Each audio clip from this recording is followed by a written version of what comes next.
was June 1st, Miss Martinez in first grade. June 7th was our second teacher, Miss Lopez. June 9th was our special assistant, Miss Gonzalez. June 14th was our librarian, Miss Rizal. June 25th was our cafeteria staff, Margarita Garcia.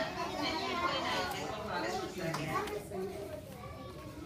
I hope everybody had a wonderful birthday in the summer. Now for a point, it's welcome. Hello neighbor, what's your name? Will you join for a cake walking? One half my cookie is really good. You didn't read it yesterday? In Spanish? Oh, that's not the same. No, this is English. I do see some rhyming words, name and game, for example, good and neighborhood. Today you need to talk about what type of poem this is. Narrative tells a story, lyrical rhymes tells about feelings, humorous makes readers laugh, or free verse does not rhyme or follow pattern. Make sure that when you're going to take points every single day. Teachers are collecting the Parents Involvement Program Compact, Student Parent Teacher Compact, which we passed out yesterday. If you have any, make sure you paper clip them. Make sure that the name of the student is legible. Yes, and you have to sign it, and this will Ponlos, por lo pronto ponlos en la mochila, déjalos en la mochila y ahorita pon atención a ver. Boys and girls, we need to be very quiet and sitting down, please. Let's see everybody sitting down. Let's sit down, boys and girls. So the students can check out books at their safety level. Thank you. Let's sit down. Our roaring shout out to Miss Beth Parson for being fundraised from Donors Choose, and to Miss Young, a roaring shout out for also being fundraised from Donors Choose.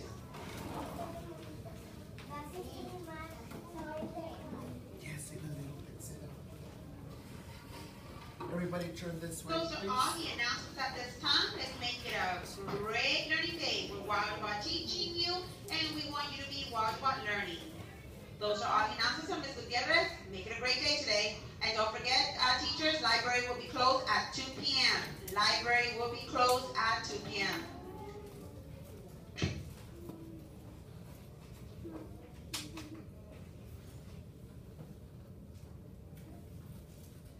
Good morning, boys and girls. Good morning. Oh my gosh, I love how you said that.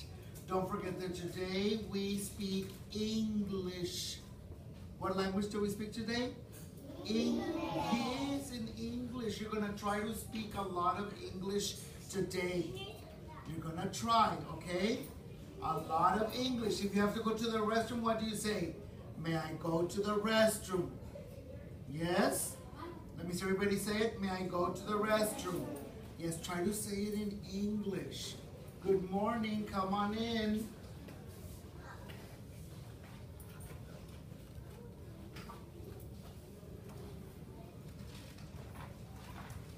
So teachers, what we were doing this morning is as students were coming in, the very first student that came in was way before the 7:55 mark. So I immediately started with that child because I was already in the classroom. I already started with that child in signing in. So this way we could get the process going immediately. Listen, I need to see your faces and I can't see you. So if you want to move this way, I'll be okay with that, yeah. Just so this way I can have that eye contact with you. So then between 7:55, of course I know that this comes up, all the announcements and all kinds of things are happening, but as they're happening, you can still continue to have the kids signing in. You can designate one child. As soon as I finished with the first 2 or 3 kids, what I did is I started looking for a book, which of course we couldn't find because it didn't exist. But at that point, one of the little girls took over for me. And from over there where I was looking for the book, I kept telling her, tell them they're looking for the same tallies. And if you look at here, and of course, I did this one wrong this morning. Thank you, Ms. Gonzalez, for pointing that out. But the overall idea is what I want you to see, how everything was written in one color and the important vocabulary in another. The other thing that I want you to see is the size of the writing. So this way the children can really understand letter formation and they can see exactly what we're looking for. You set up the chart the way that it asks you to. For those of you that have made copies of those charts, then we can stick them up here on top. And then the kids get to sign in where it is that they feel. We're trying to get the kids to sign in the right place. If they don't, it's okay, because you might do a mini lesson of 2 minutes to redirect where the kids signed in later on during the day. Okay? But this continues all the way to 8:10. At 8:10, whoever did not sign in, this goes back up here, wherever it is that you put it, and then the kids will guide each other. As a matter of fact, when kids were walking in right now, I could hear one of the girls going, "Firma, firma," and I'm saying, that's okay, we're done, let's sit down. Now, as I start my lesson, if I want more kids to come up to sign in, then we can do that. Or when we start working, kids can continue to sign in. They can continue to sign in so we can finish the sign in. Now, if every child does not get to sign in, it's not the end of the world. So don't think, oh my gosh, if they didn't get to sign in. It's going to be okay. Nothing is going to happen. Now, this morning I decided that I'm going to model this in Spanish because the majority of the teachers are dual language teachers. And I wanted you to see it in the language, not to exclude you, ma'am, but I just wanted to, because the majority rules it sometimes. We want to make sure that everybody gets to see it in the language that they need to. Now, the reason that I have my phone is because I need to be really cognizant of time. It is already 8:11. I'm already 1 minute into my actual teaching time. If I'm looking at my schedule, it says 8:10 to 8:55, oral language development. Every minute, like I said yesterday, is of the essence. Every minute is important, so I need to make sure that I'm looking at every minute while I am right here in front of the kids. The kids are amazing, I can already tell, because I'm having no problems with anybody. So, boys and girls, thank you for being so quiet. Thank you, because I'm talking to the teachers.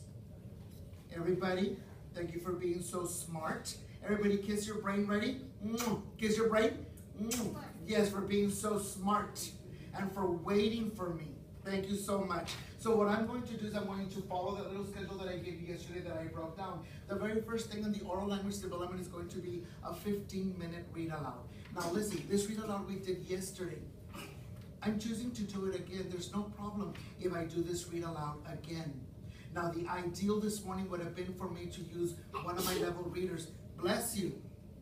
To use one of my level readers, but we couldn't find the level reader, and I did not want to use one without words, because we're not at the week yet where we're using some of the level readers with the words. So I opted to use this book, so this way we can enhance the book. Anyway, this is the book that we're using this week for the writing process, isn't it? So the better that the kids know this book, the better. This way they'll be able to have the ideas and bring the ideas when they are going to write for you or write together with you. Okay, with that being said, I'm going to start with the kids. Remember, I'm going to conduct it in Spanish because I want you to see it the way that it is in that language. ¿Están listos, niños? Sí. A ver, usted hágase para acá, por favor. Andile. Muy bien. A ver, ¿me prestas tu lápiz? Porque lo voy a necesitar ahorita. Gracias. Ahorita te lo doy, ¿ok? Muy bien. Me gusta como todos ustedes están poniendo atención. Mire, esta mañana yo les voy a leer un cuentito. Y con ese cuentito vamos a buscar dos cosas. ¿Qué es lo que vamos a buscar? ¿Cuántas cosas? Dos cosas. Vamos a buscar unas palabras que me gustan del libro. ¿Que vamos a buscar unas qué? Palabras. Si esas palabras son vocabulario, digan vocabulario. Si ayer estaban escribiendo vocabulario con nuestro Montenegro, ¿se acuerdan? Cuando hicieron la red de ideas. Hoy vamos a ver unas de esas palabras otra vez. Esa es la primera cosa que vamos a hacer con este libro. La segunda cosa que vamos a hacer es vamos a predecir. ¿Vamos a qué? Predecir. Sí, a predecir. Voltea a su pareja y dígale, vamos a predecir. Dígale, vamos a predecir. Dígale, rápido. Vamos a predecir. A ver, todos volteando para acá, rapidito. ¿Qué quiere decir predecir? Nadie sabe.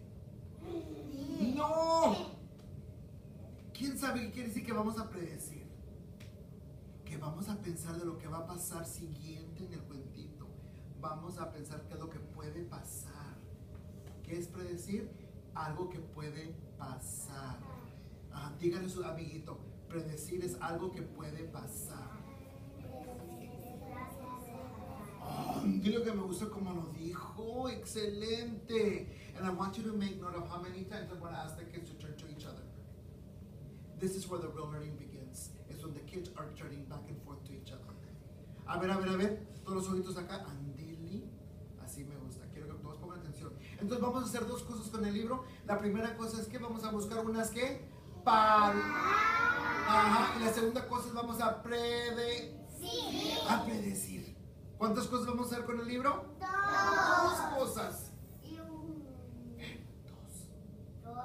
Dos cosas. Mire, este cuentito lo leyeron ayer con Mr. Montenegro. Les voy a enseñar las palabras que vamos a buscar. ¿Están listos? Mire, vamos a buscar la palabra gato. ¿Todos digan gato? Gato.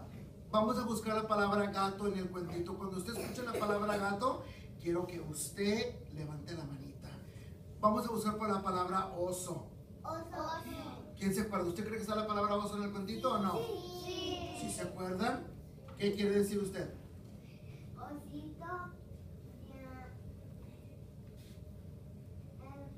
Primero había un oso polar, después un oso no vive nieve. Excelente. El oso polar vive en la nieve. Ok, qué bueno. Me gusta cómo está pensando ya. Mire, vamos a buscar por la palabra. ¡Ay, mira, ya lo saben leer! ¡Qué bien! ¿Qué palabra vamos a buscar? ¡Perro! Y luego vamos a buscar una palabra que está un poquito más larga, más difícil. ¿Así? Sí, yo creo que está así. Mire, la palabra es lamiéndose. Dígala. Lamiéndose. ¿Qué significa? Espérame. Baja la mano. Baja la mano. ¿Qué significa lamiéndose? A ver, enséñame así como con la manita, como si se va a lavar la manita. Pero será la mano de verdad, así. A ver. Dígale a su vecino, mira, esto es lamiéndose. Esto es lamiéndose. ¿Ve? Eso es lamiéndose. Baja la manita. Espérate. Vamos a buscar estas 4 palabras. Una vez más las voy a repasar. La palabra perro. La palabra oso. La palabra gato. Y la palabra Now listen, I'm going to say a side note here. Espérenme porque voy a hablar con los maestros. I'm going to say a side note here. It is the 4th week of school, beginning of the 4th week of school. And the kids were able to read perro by themselves. The majority were. This whole class should exit this classroom reading at 1st grade level. Because it's already indicative of the children have a solid foundation already. That means that the pre-K teachers did a great job in this campus last year. Whenever you get a chance, turn back and tell the pre-K teacher, thank you for doing your job. Because I didn't even say the word. They might have seen it yesterday. And they remember that even if they did, that's good. Because I didn't even give them word attack skills, I didn't do anything, and the kids were able to read. And I'm sure that in your classrooms, everybody has a group of kids that way. So my point of my conversation is the language needs to be nurtured. It needs to be nurtured, to its maximum. So this way, these kids can be at a higher level when they exit this classroom. ¿Listos para leer? Sí. ¿Sí o no? Sí. Muy bien. ¿Sabe qué? Voy a cambiar el caballete para acá porque a mí me gusta leer de este lado. Ahora sí. And what I want you to see also is my group work is right here. Remember that we talked about proximity?